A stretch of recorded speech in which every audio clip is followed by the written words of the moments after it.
All right, my friends, what about the Brennizer stitch? Or this is like a strobe Brennizer stitch slash vertical panoramic thingy. What the heck do we do? Well, we have a full tutorial on Brennizer method, on wide aperture panoramic stitching. It has everything from start to finish. Again, it's in premium. So we're gonna go a little bit quicker through this because hopefully if you want more information, you will go to that tutorial, and some of you may have already seen that tutorial inside of premium. So let's go ahead and jump in, just kind of show you the basics for this image. What I'm gonna do is start with actually this shot, and there's a couple ways of going about this. If your computer's a little bit on the slower side, I would process these images first for skin tone and color, synchronize them, and export them to JPEG, and then basically do the stitching process with the JPEGs as opposed to with the raw files. Now the benefit of doing it with the raw files is that actually if you can do it inside of Lightroom, well, then you actually end up with a DNG file with raw editing capabilities. So for example, let's go ahead and grab these images. What I'm gonna do is let's pre-process them, okay? Let's assume that we're gonna pre-process this set. So what I'm gonna do is add profile correction, just so we get the edges like cleaned up and so that they're all like nice and bright, how they should be. I'm gonna go ahead and take a white balance reading on her dress. Why? Because we were using an ND filter and you can see the green tones that have been added to the image. I'm gonna go ahead and add soft color as our preset, and let's use, I'm not sure if I want soft color or vivid color. I'm gonna flip through a couple of these. I think I actually probably want vivid color for this image, just so that the blues in the background are a little bit more rich.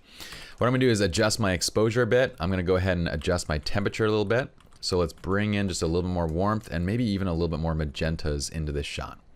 So now that this is where it is, I'm gonna leave them kind of in the shadows like this. I'm gonna synchronize everything by selecting all the images in this set, pressing Control-Shift-S or Command-Shift-S, and clicking Check All. Okay, we haven't done anything local on this image, and that's why I'm not worried about pressing Check All. We're gonna then press Synchronize. What that's gonna do is gonna go through the entire scene, and I can kind of glance through and just make sure that everything looks honky-dory. Honky-dory, do people still say that? I'm gonna say that. I think people still say that. Regardless, I'm saying it. Okay, so let's just take a look, and yeah, it looks all right.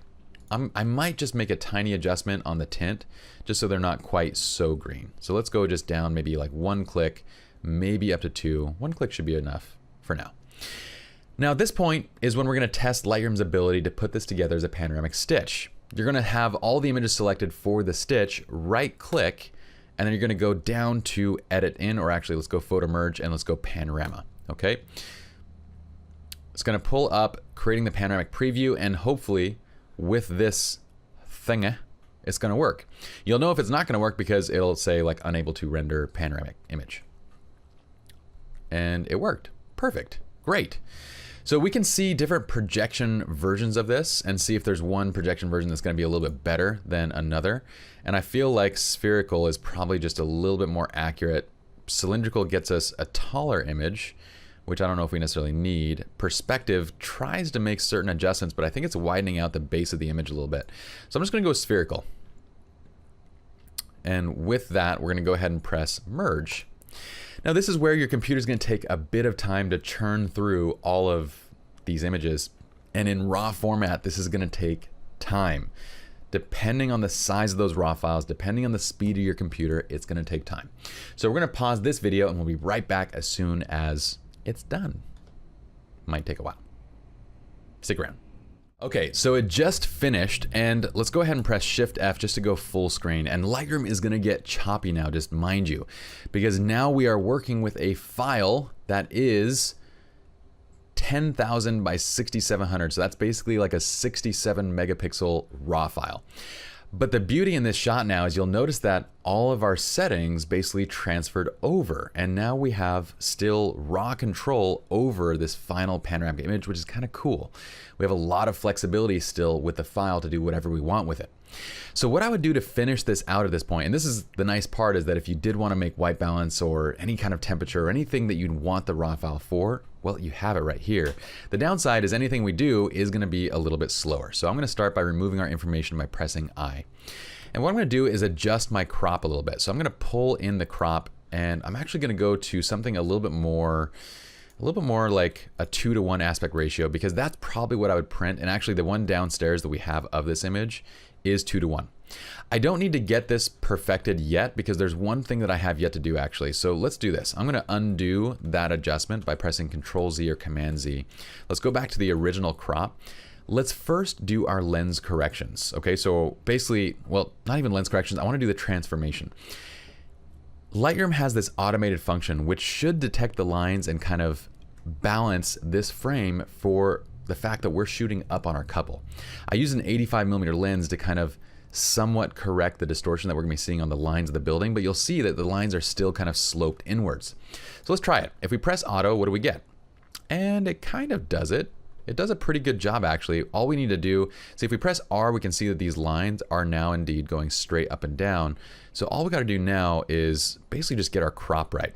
The reason why you do this first is because that simple adjustment is going to make a big difference in the way it's going to crop. You'll notice that we actually see edges here. So if you crop in too tight and then you try to make transformation adjustments, it's going to limit even more of your image. So you're going to be cropping away parts of your image when you're making those transformations. So first do the transformations, then do the additional cropping. So what I'm going to do now is pull this in a little bit. Let's go ahead and change this to, well actually, you know what, I'm just going to do a custom. We're just going to pull it in on the left side and the right side. When I actually take this to a print, then I'll decide the exact aspect ratio I want. But for now, let's just keep everything that we possibly can to the building. Okay. And that looks great. I'm going to go ahead and accept this. I'm going to pull it down too a little bit so we have a little more of our flowers. And let's pull the building up. That's good. Okay, so now we have this view. And now this is where we're going to start making some kind of adjustments just to kind of perfect the scene a little bit. So what I want to do is bring the exposure up, and right now I'm exposing really more for the couple skin, and you'll notice that the building's getting quite bright. So I'm actually going to do this. Let's pull this down a little bit so that we're not seeing so much of the top of that edge of the building. All right, so let's pull that down even more. There we go. I don't want to see those edges. And I actually kind of don't want to see the bottom hedges of this too, so I'm going to crop up a little bit. So we have just that bottom edge is just kind of a little bit of that hedge, maybe even just crop out the hedge so we kind of just have a building behind them.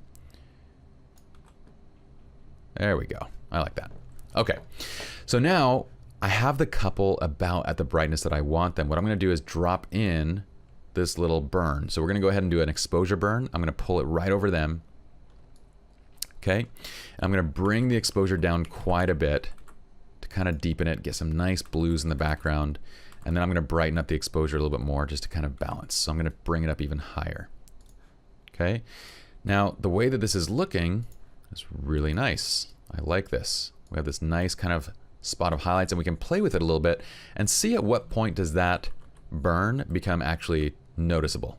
And right past about 1.3 it does become kind of noticeable, so I'm going to leave it right there.